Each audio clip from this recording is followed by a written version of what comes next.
utiliser le vidéoprojecteur comme un vidéoprojecteur, mais aller un peu plus loin. Donc vous cliquez sur Source Search, donc je cherche la source, et cette fois, le vidéoprojecteur va me projeter ce qu'il y a sur l'ordinateur. Donc là, interactivité PC, il n'y a rien, puisque mon ordinateur est en veille. Donc je le réveille d'un simple petit coup de souris. Ça va arriver. Mon mot de passe. Et voilà, là je suis donc en mode clone de mon bureau. Et donc vous avez, je vais vous montrer. Voilà, là je suis en mode interactivité. Alors peut-être avant de montrer l'interactivité, je vais vous montrer le crayon. Ça marche plus. Voilà.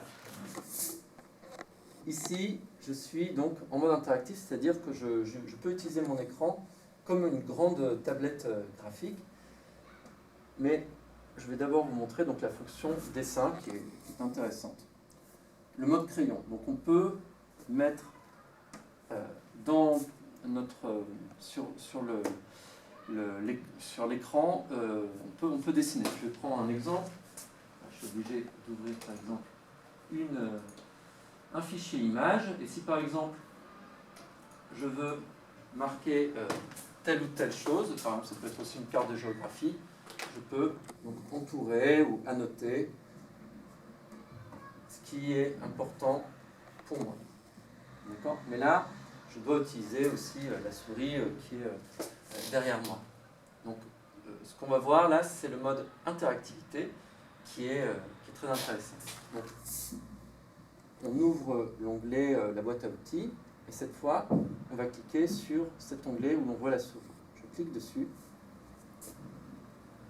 Voilà.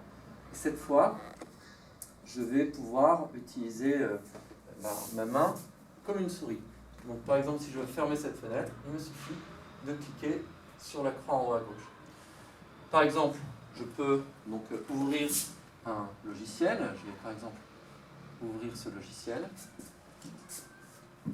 Avec mes deux doigts, je peux zoomer. Donc je peux naviguer. Je peux donc utiliser exactement comme une souris ce que je peux.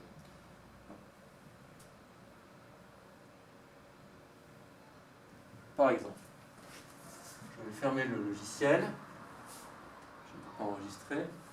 Je vais vous montrer par exemple la possibilité sur un PowerPoint. Donc, je double-clique. Là, je suis en vision classique. Je vais le mettre en mode diaporama. Là, il faut attendre un peu. Alors, ce que je vois ici n'est pas la même chose que ce que je vois sur mon écran, sur mon moniteur de base. Ici, c'est ce que vont voir les élèves. Donc, encore une fois, l'intérêt, c'est que je peux, par exemple, zoomer. Ça, c'est très bien. Et, d'un simple geste, passer d'une image à l'autre.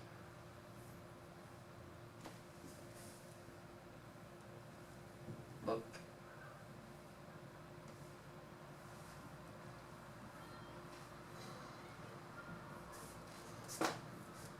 Pour une démonstration, c'est extrêmement pratique. Et là, je n'ai pas besoin d'être à côté de mon ordinateur. Je peux le mettre aussi de l'autre côté et passer d'une image à l'autre. Très simplement.